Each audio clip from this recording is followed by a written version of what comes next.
মাছ চাষে বাংলাদেশের সাফল্য নতুন নয়। উৎপাদনে বিশ্বের শীর্ষ ৫ দেশের একটি হলেও রফতানিতে এখনো কাঙ্ক্ষিত অবস্থানে পৌঁছাতে পারেনি। সেই চ্যালেঞ্জ মোকাবেলায় এখনই উদ্যোগ নিতে হবে সরকারকে। বিশেষজ্ঞরা বলছেন, প্রচলিত পদ্ধতিতে পানির গুণগত মান, রোগ নিয়ন্ত্রণ এবং উৎপাদনের ধারাবাহিকতা নিশ্চিত করা কঠিন। তাদের মতে আন্তর্জাতিক মানের মাছ উৎপাদন বাড়াতে আধুনিক প্রযুক্তি সাধারণ চাষিদের কাছে সহজলভ্য করার বিকল্প নেই।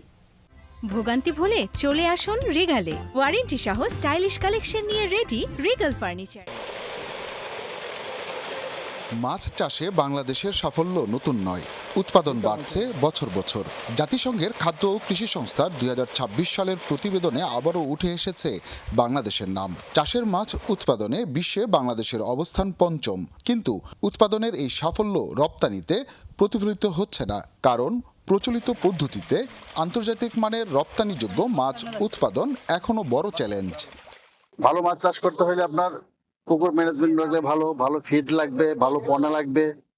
বিশ্বের অনেক দেশেই বাণিজ্যিকভাবে ব্যবহৃত হচ্ছে রিসার্কুলেটিং অ্যাকোয়াকালচার সিস্টেম বা RAS প্রযুক্তি। বাংলাদেশেও ধীরে ধীরে জনপ্রিয় হচ্ছে আধুনিক এই পদ্ধতি। নিয়ন্ত্রিত পরিবেশে পানির গুণগত মান নিশ্চিত করে রোগবালাই কমিয়ে এবং তুলনামূলক কম জায়গায় বেশি ও উন্নত মানের মাছ উৎপাদন সম্ভব হচ্ছে এই প্রযুক্তির মাধ্যমে। এখানে নানা ধরনের প্রযুক্তি ব্যবহার করা হয়েছে, আর এসব প্রযুক্তি বাংলাদেশের পরিবেশের সাথে মানানসই এবং এগুলো উৎপাদন বাড়াতে সাহায্য করবে।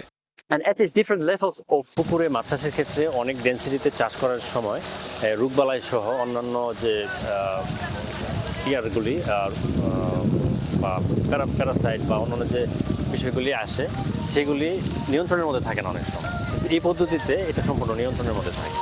বাংলাদেশের মাছ চাষকে প্রযুক্তি নির্ভর করতে সহযোগিতার হাত বাড়িয়েছে নেদারল্যান্ডস। জেলার তারাকান্দায় চালু হয়েছে অ্যাকোয়াকালচার সেন্টার অব এক্সেলেন্স প্রকল্প। সংশ্লিষ্টদের আশা, এই উদ্যোগের মাধ্যমে চাষিরা আধুনিক প্রযুক্তির ব্যবহার শিখবেন এবং আন্তর্জাতিক বাজারের উপযোগী মাছ উৎপাদন আরও বাড়বে। আমরা এখানে যে একটা অ্যাকোয়াকালচার সেন্টার অফ এক্সেলেন্স করে যাচ্ছি, সেখানে আমাদের উদ্দেশ্য হলো এখানে ফার্মারদের আমরা দিব, প্রশিক্ষণ দিয়ে যাব। বাংলাদেশের মৎস্য মন্ত্রণালয় এবং আমাদের দেশ একসাথে প্রাইভেট সেক্টরগুলোতে কাজ করছে। এতে কৃষকদের উৎপাদন ক্ষমতা এবং তাদের আয়ও বৃদ্ধি পাবে। ২০২৩-২৪ অর্থ বছরে দেশে উৎপাদিত হয়েছে প্রায় ৫০,২০,০০০ টন মাছ। কিন্তু এত উৎপাদনের পরও মাছ ও মাছজাত পণ্যের রপ্তানি দেশের মোট রপ্তানি আয়ের মাত্র প্রায় ১%। বিশেষজ্ঞরা বলছেন, রপ্তানি বাজারে প্রবেশ করতে হলে সম্ভাবনাময় এই খাতে প্রযুক্তির ব্যবহার চাষিদের হাতের নাগালে আনতে হবে। বিদেশে মাছ রপ্তানির ক্ষেত্রে নিরাপদ হতে হবে এই মাছটা, সেই চাহিদাটা সবচেয়ে বেশি। সেই বিষয়টা সিস্টেমে করা সম্ভব। বিশেষজ্ঞরা বলছেন, দেশের মৎস্য খাতে রপ্তানির চ্যালেঞ্জ মোকাবেলায় আধুনিক প্রযুক্তি, দক্ষ জনবল, আন্তর্জাতিক বাজারের সঙ্গে সংযোগ তৈরি এবং উদ্যোক্তাদের বিনিয়োগে উৎসাহ দিতে এখনই পরিকল্পিতভাবে মাঠে নামতে হবে সরকারি নীতি নির্ধারকদের। রপ্তানিযোগ্য মাছ উৎপাদনে RAS একটি নির্ভরযোগ্য প্রযুক্তি, তবে এটি অত্যন্ত ব্যয়বহুল, যা সাধারণ মাছ চাষিদের হাতের নাগালের অনেক বাইরে।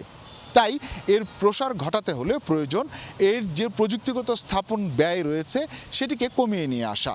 সেজন্য এগিয়ে আসতে হবে দেশের গবেষকদের এবং উদ্যোগ নিতে হবে সরকারকে। আর এটি যদি সম্ভব হয় তাহলে বৈদেশিক মুদ্রা অর্জনের নতুন দুয়ার খুলে যাবে বলছেন সংশ্লিষ্টরা। হুসাইন শাহিদ, যমুনা নিউজ, ময়মনসিংহ।